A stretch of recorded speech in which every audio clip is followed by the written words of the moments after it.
People is everything. Yeah. So you meet new people, you learn new skills. You might have a plan, but you have to be flexible enough. And when we put the figures up on the board, he went, "Have you still got my cheque?" And he just ripped it up in front of me and put it in the bin. My mum and dad lent me £50,000.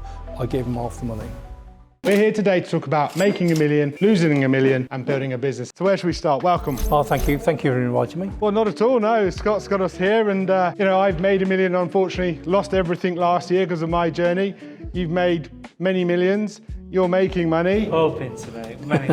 Hoping to make money. So what's your journey of money? How did you start? Oh, as a little boy, I used to go to the market stall, Bilston Market in the West Midlands. And on this market stall is where things that come out of his packaging was thrown in a cardboard box and sold for 10p. And this was the idea for the future where for Poundland. Let's say that was the idea. Wow, so Poundland came from a cardboard box in a market store for 20p. 10 pence. 10p, sorry. There's a joke about 10p, 50p pound, but that can be another time. So Poundland came from literally market store. From an idea in the market store, yeah. Fantastic. And what about you, Scott? How did you start your journey with your idea in business? Looking at our competition and seeing a gap in the market, the mortgage world is very boring. Protection is very important. And to me, we just needed to bring something different to the marketplace. And it's all about transparency for us to build something what everyone's involved in, everyone feels part of, and then everyone comes on the journey together with us. It's so important. And what's from that tiny step, so for you, seeing the opportunity, how did the idea come up? You saw people were trading things at that level? Well, this box took more money than anything else on the market store, and my father went on then to open cash and carriers and used to say, one day it'll all be yours. Decided to sell the cash and carry and go and live in Mallorca. And that's when he said, well, what are you going to do? So I remember seeing that cardboard box and the pound coin had just been redesigned. So we said, my dad said, why don't you sell things for £1? And my father lent me £50,000. I came back to England in April 1990, found a shop in the Burton-on-Trent, the Octagon Centre in Burton-on-Trent, and with 648 products, we opened the first Poundland. 648 products? Different products, yeah. Wow. How did you source 648 products for £1? It was very difficult. It was phoning all the suppliers, getting to come and see you. Most of the suppliers didn't sell pound retail items at the time, so it was very difficult. We were day and night seeing many suppliers, went around all the NEC trading show, but we managed to get 648 products, and we actually took £13,000 on the opening day. Wow, that's incredible. So £13,000. And what year was that? That was the first shop opened on the 13th of December 1990. 1990. I was 15. Wow, I was 20. That's incredible. And so that's first day. And what did the first 6 months look like? That was day one. What was the first? Well, people would say before, when I used to tell people what I want you to do, sell things for £1, they used to say, how are you going to afford the staff? How are you going to afford the big rents? How are you going to find enough products? It'll never work. And our big break was our second shop, was Meadowhall Shopping Centre, which was a fantastic shopping centre in the country. And we then used to say, if Poundland's good enough for Meadowhall Shopping Centre, it's good enough for your shopping centre. And then the dream was to turn over 10 million, 50 million, 100, a billion. Wow. So where did you get to on that journey in terms of turnover? How quickly did you rise from, say, 1 million to 5 billion the to 10? hardest thing was getting the first shop took us 6 months to find. After then, it was very hard to open shop by shop. But when I actually sold Poundland in 2001, and the balance of my shares 2006, we got to just over 300 million turnover. Wow. So you sold after 11 years of building the business? Yes. So from 0 to 11 years to selling the business. 300 million turnover? Yes. And we had about 8,000 people at the time. So it was a fantastic journey. We got to travel the world. I bought golf clubs to sell for £1, office desks to sell for £1. We had a sourcing office in the Far East. I tried to learn Chinese, but it killed me. So what made you sell? Because the selling decision is the hardest and the biggest decision you make as an entrepreneur. Well, I'll always remember I was building the new warehouse on Black Country Road. This warehouse was designed to do $500 million turnover, and one of our top suppliers came to see us and said, "Steve, I want to buy Poundland." He put a £20 million check on my desk. I phoned my wife, phoned my dad, and they're take the money. And I wasn't ready to do it at the time, and I refused it. Yeah. Well, he said, keep the check until January, until we wrote a check. So every day I used to. Okay, so If you knew the story about getting from that room there to this room here, it'd be quite funny because we've just had to relocate. Anyway, so we were talking about suppliers and a £20 million check on the table. Just imagine looking at a check for 20 million. And I know when you're in business and there's a check there and you're having a bad day, it's very easy to take the check. But the guy that gave you the check came in and ripped it up. Yeah, well, I told him to come back after Christmas, after the Christmas period. He actually came. He came in the middle of January. He looked around the warehouse. He loved the warehouse. He loved the systems. He loved everything we did. But we went to the boardroom, and he said, "Show me the numbers."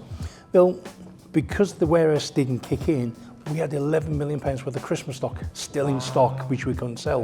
And it's affected all the figures. And when we put the figures up on the board, he went, "Have you still got my check?" And I said, "Yeah." And I took it out because I used to look at it every day. It was all crumpled up. Yeah. And he just ripped it up in front of me and put it in the bin. And I'll always remember his words, "Thank God I didn't do that deal." And he walked out, and it took me about an hour to phone my wife and my dad because I knew what I was going to say. "Have you sold it?" And I said, "No, Dad, no, Tracy." They've ripped the check up and put it in the bin. Have you spoken to him since? Yes. But how did you feel? Because like in business, as Scott and I know and everyone else, rejection is so personal, and it's not, it's business. And one thing I've learned with staff, it doesn't matter. Well, for me, I used to have a check in my pocket. Every day I used to look at it. Every day the warehouse got later and later. Every day I couldn't do anything about it. And now I'm forced I could have took that check and banked it for 20 million last week. And now in January, it's been ripped up. I've got a business, I've Poundland, I've done everything I've done. And the chance it's going to go bankrupt. Wow. And the reason it could go bankrupt because I couldn't afford to pay £11 million worth of Christmas stock because you've got to keep the stock for the following year. So I invited my suppliers and showed them around the warehouse and asked for their help. And it only took one supplier to say, "What do you need, Steve?" And I said, "Look, I need 3 months grace. Can you freeze your account for 3 or 4 months and then I can start paying you back?" And it only took one supplier to put their hand up and says, "I'm with you, Steve." And they all did. And if they hadn't done that, Poundland wouldn't have been here today. So that's why I always say suppliers are as important as customers. No, because without the suppliers, we wouldn't be here today. I think the thing for me, if I could have got an overdraft back in the day, we had a £250,000 overdraft and I never really used it. It was just there for a rainy day. And it's like when it rains and you need a bank, you've got no umbrella. They're not there for you. They're not there. There is no support. It makes me laugh because my father lent me £50,000 and we wanted to grow the shops. So I arranged a meeting with one of the major banks in town, went to them, did the presentation, and I put all my leaflets and everything on the table. And I thought, God, this presentation is not going well because I wanted a couple £100,000. And I was about to leave when the cleaners came in to take the coffee cups and all that away. And they went, "Oh, Poundland." And I went, "Have you been in the shop?" "Oh yeah, we've been in the shop." "Do you like the shop?" "Yeah, it's a lovely shop." "What do you think of the product?" "Oh, they're fantastic." And the end result of 2 cleaners coming in to clean the coffee cups, you could see the bank manager's face change and we walked away with a 200 grand facility. And it makes me laugh. So the cleaners got the overdraft, not the bank managers. And I'll always remember, I give these 2 girls, because it's all I had in my pocket, I give them a £20 note. Gift voucher. And then I've always, God, I've got no money to pay the car parking, so I couldn't get the car out of the car. What are you finding in your journey, Scott, in terms of what are you learning? A lot. I think the more I get to spend with time with people like you, I think the harder you work, the luckier you get is a definite great saying. As we grow, you've got to find the right staff. People is everything. Yeah, people is the most key thing. And as you go through the gears, you've got to find better people than yourself. That's the hardest thing, because being an entrepreneur, you think you know best. And like my kind of stubbornness, being a Guernsey donkey, as we call ourselves, you don't really listen very well. I don't listen enough. And I think Yellis worked with me for 20 odd years. She used to say to me, 2 ears, 1 mouth, and it's so true. You just need to listen. And then for me, I need to go away and sleep on something for 1 night and then come back the next day. I don't know if you have the same sort of experiences when you're having to make tough decisions. I like to probably shoot from the hip, as most people will know. I think you do. It's hard to not think about it straight away. The best thing is to go away, think about it, sleep on it, understand the pros and the cons. And I think the most important thing is have someone to bounce off, someone to go, It's hard being at I want to do this, but can I just run it past you? I think the early days when you're by yourself, you haven't got anyone to bounce off, so your ideas are, well, that's my way, we're going to go and do it. But you haven't thought about the consequences, so I think that's probably a key bit of learning. Lonely at the top, yeah. Yeah, very lonely, very lonely. No, I got a friend in America, chap's Adam, he's got a creative business, did a lot of work for the YouTuber Mr. Beast, and he was saying that he was a great creator, and as the business is growing with more and more people, he's having to learn new skills. And I'm saying to him, you just have to hire for the skills you haven't got. Surround yourself with people better than you, really. But how did you find that? Did you listen well, or were you kind of, because you're quite a strong individual, you know what you want, I can tell. I don't know, but people once said to me, what's an entrepreneur? And they said, it's somebody who makes lots of decisions and sometimes are right, which is funny. True. Do you like the work? Because I'm not at that level, or I hope you'd be at that level one day, but do you like that word, or you just think you are, as a northerner, you're just a hard-working person, and you're not an entrepreneur, you're just working harder than everyone else? I don't think of entrepreneurs, but my granddad used to say to me, if you don't work, you don't eat. And that's always stuck in my mind. So I feel if I'm not working, I'm not doing anything. People label entrepreneurs, but at the end of the day, you have an idea, you have a vision, you want to make a difference, and you start. It's like the last year has been a journey of discovery, and where you start today is not where you end up, and those decisions you have to make during the journey, you might have a plan, but you have to be flexible enough, okay, I got it wrong, or I got it right, and you have to keep evolving. Did you find that with Poundland? Because you had 648 products. Did you always have 648, or did you go up? Oh no, at one point, the most we've ever had is about 28,000 different products. How can you manage 20, without AI and computers? How big was the warehouse too? Well, the warehouse was capable of doing $500 million turnover a year, so it was a warehouse which we built on the back of a script packet. I used to go down every night, every Sunday before my Sunday. Tracy's mum made me dinner, and yeah, it was an amazing journey. But like you said, you've just got to get on with it. You know what you want. So, I can't wait to ask this question. So the man with the check tore it up. You took a while to recover. What happened next? I mean, okay, you told the family, but you went to your suppliers, so you negotiated with them. So I told my family, and they were so disappointed, and we would have gone bankrupt if it wasn't for the suppliers. But slowly the warehouse kicked in, the new shops opened, the cash flow became better. Yeah. Christmas, people started putting Christmas stock in September. I think we put in Christmas products in August, and people was buying them, so that helped with the cash flow. But then I could tell my father and everybody was disappointed. But I went to a breakfast meeting, and somebody said to me, if you ever want to sell Poundland, talk to me. Yeah. So I give him a call, showed him around the warehouse, and from a £20 million check, this was only 5.5 months after, we went to a £50 million check and £20 million bonus. So stop. Yeah. So 20 million check ripped up. Met a guy. 5 months later, they offered you 50 plus 20. Plus 20. So 70 million. Within 5 or 6 months. Wow. And phoned my father up and my wife, and what are you going to do now? And I suppose really we had, as I said, when I used to go to work, my daughter was asleep. I used to get back, she was asleep, and before she was 16. I had 2 young boys, and I thought, how much is enough money? And I spent some time with I sold. I do wonder with my journey whether I could have done things different, but I'm now at peace with that. I wasn't last year, and for 3 months I wasn't. Every day I was like, if only. And I think the message I'd give to all people out there on their journey, there are always solutions. You might not know what the solution is, and you might not know that yes, today is horrendous, but in 6 months and a year, time's passed, and you meet new people, you learn new skills. It's like for you, 6 months later, you've got a 70 million check on the table, and you wouldn't have thought about that, huh? No. 70 million pound check, but I suppose it's difficult when you see the business sold for almost £1 billion. You think, well, I could have done that not long enough, a few years after.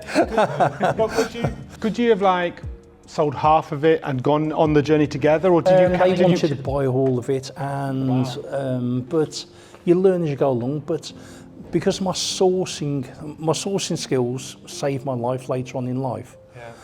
So for example, I went to Dubai on a friend's 50th birthday. When I got there, because I've been on a friend's private jet, I went to Homan to go and sell him because I wanted to get mobile payments on the airline. Yeah. They actually give me an order for 5 million passengers. Wow. So I said to him, you come on your plane, you got a few hundred products to sell on the plane. You land in Dubai, you got the biggest duty free in the world. Why can't we sell the mobile app? And on the way back, I got DVT, which is like a blood clot where it breaks off and goes into your lungs. I was rushed into an hospital and the doctor gave me 3 hours to live.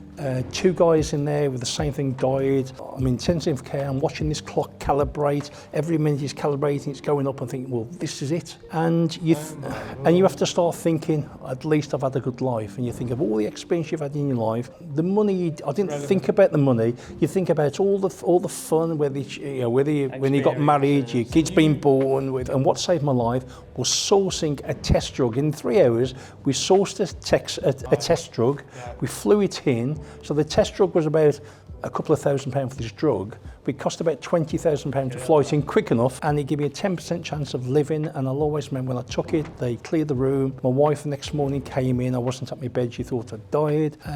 But 5 minutes you thought about everything you've done in your life and you're still not dead. So then you start thinking about the things you'd like to have done and the things you'd like to, but you've got no control over. So for example, I'd like to go to the Maldives. I could have done that if I wanted to. And the other stuff, I'd like to go to my son's wedding, but that's not my control. Wow. So now, since that experience, I do all the things I've got control over. Yeah. So if somebody asked me to do something I've never done before, like get in the ring. Yeah. Fantastic. And then you got this interview which is impromptu for a crazy YouTuber who's 50 plus. If we go back, so you've got the 20 million check, then you've got the 70 million check. If you hadn't been offered the 20 million pound check, when you got offered the 50 plus for 20, would you have tried to negotiate to keep some shares in the business? And did you agree that deal because you've had the 20 million and ripped up? So when you get to 50, your heart's already going, I need to cash out. Whereas if you're in a gambling terms, you've been burnt, but if you hadn't been burnt before, would you have carried on or negotiated harder than what you did? So a bit.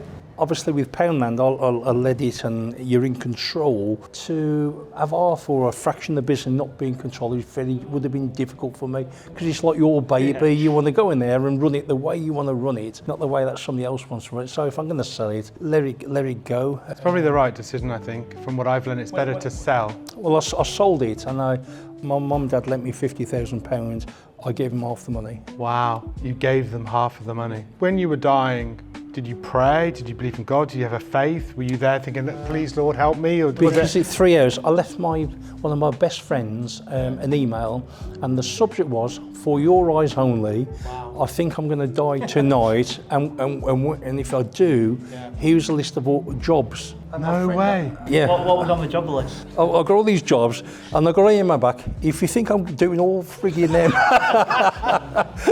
So he made me smile. If you think I'm doing all them, because this is where this is the money. Tell this, do this. This I've got to. This is a funny thing, because I've sold the business, and from having 7,000 or 8,000 people, you're down to there's me and the wife. So this one day, I used to leave her a list of jobs to do. To be honest, she did them for a while, but this one day I was trying to tell her how to cook an egg. Oh! And she told me to go and get a job. It's fascinating to talk to both of you, and it's a great opportunity. So if you were to give anyone advice starting out in business, if there's 1 or 2 tips, what would they be from both of you? Who wants to go first? Ask for as much advice as possible of people what have done it before. Trust your gut. Go if you believe in it. If you don't believe in it and you haven't got the heart in it, don't do it, because if you don't believe in it, you won't succeed. And the thing what you'll struggle when you first set up a business is enjoy every moment. If you don't enjoy every moment, you'll regret the business, and you'll find business is hard if you can't take those moments away and do those little special bits. Perfect. What about you? I always say, if you're not enjoying it, you're not doing it right. If you don't believe in yourself, why should anyone else believe in you? If I hadn't gone and worked for my father to begin with, Poundland wouldn't have been here today. So Go and work for somebody before you start your own business. Don't just come up with an idea. Never give up on your dreams. If the amount of people that told me that Poundland wouldn't work, if I'd given up, 100%. it wouldn't been here today. So believe in yourself. Find people that are passionate as you are to work with. As you said, have fun. Having fun is the most important thing. If you do all these things, the money will come at the end of it. But the most important thing, time is too short to have the wrong job. No, 100%. So enjoy what you're doing and make it happen. So guys, if you're looking to start out in business, remember, belief is the one thing that I talk to so many people about always. Please don't listen to your family and friends, because from my experience, if you take advice from your family and friends, they're the ones that are going to say, don't do it, it's not going to work, go get a job, go to a random person. So the ladies that came in, you know, cleaning and stuff, talk to people that know the product. And believe. You have to find that faith in yourself that you can do it, live your best life, do your best, and never ever give up. Sometimes, from my experience, giving up is not a bad thing if something better comes. So as always, thank you for watching today. Please like and subscribe. And if you have questions for the guys, please ask in the comments below and we'll pass them on. Thank you very much. And thank you guys. Thank you very much.